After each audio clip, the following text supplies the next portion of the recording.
सोने के पिंजरे में एक तोता कैद था और तोता बोलने वाला था।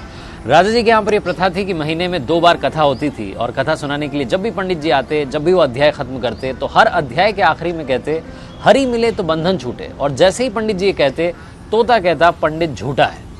और जैसे ही तोता ये कहता, पंडित जी के लिए सिचुएशन अजीब हो जाती, हर बार एम्बैरेसिंग सिचुएशन हो जाती। 2-3 बार तो चल गया, लेकिन पंडित जी को लगा कि तोता मानने वाला नहीं। पंडित जी अपने गुरु के पास गए और गुरु जी को बताया कि वहाँ पर जब राजा के यहाँ पर कथा सुनाता हूँ और कहता हूँ कि हरि मिले तो बंधन छूटे, तो तोता कहता है कि पंडित झूठा है।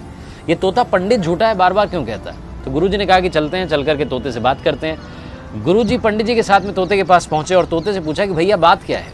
तो तोते ने बताया कि गुरु जी एक बार मैं एक ऋषि के आश्रम में पहुंचा, वहाँ पर मंत्रोच्चारण हो रहा था, जो उनके शिष्य थे मंत्र बोल रहे थे। मैंने एक मंत्र सुन लिया और मंत्र याद करके मैंने रिपीट कर दिया। जैसे ही मैंने मंत्र बोला तो ऋषि के शिष्यों ने देखा कि बोलने वाला तोता है। उन्होंने मुझे पकड़ लिया, लोहे के पिंजरे में कैद कर दिया। एक बार ऋषि के आश्रम में उनके एक शिष्य थे, सेठ जी, वो आए। उन्होंने मुझे देखा कि बोलने वाला तोता है, वो अपने साथ में ले गए और ले जा करके मुझे चांदी के पिंजरे में कैद कर दिया। एक बार राजा जी के यहाँ पर दावत थी, तो सेठ जी ने सोचा कि क्या गिफ्ट दिया जाए। फिर उन्हें मेरी याद आई, उन्हें लगा कि इससे महंगा कोई गिफ्ट नहीं हो सकता। वो मुझे लेकर के गए और राजा को भेंट कर दिया। रानी को मैं बड़ा पसंद आया और मुझे सोने के पिंजरे में कैद करवा दिया। कुल मिलाकर के रहा मैं पिंजरे में ही, मेरा पिंजरा नहीं छूटा। तो जब जब मैंने हरि का नाम लिया, मेरा बंधन नहीं छूटा। गुरुजी ने तोते को अपने पास बुलाया और उसके कान में एक बात कही। गुरुजी पंडित जी को लेकर के वहाँ से चले गए।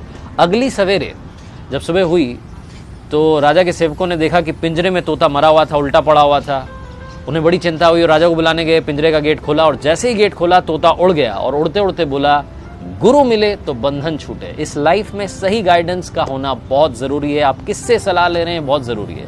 अगर आप गलत आदमी से सलाह लेते रहेंगे तो आप गलत दिशा में बढ़ते जाएंगे और आपका कुछ नहीं हो पाएगा।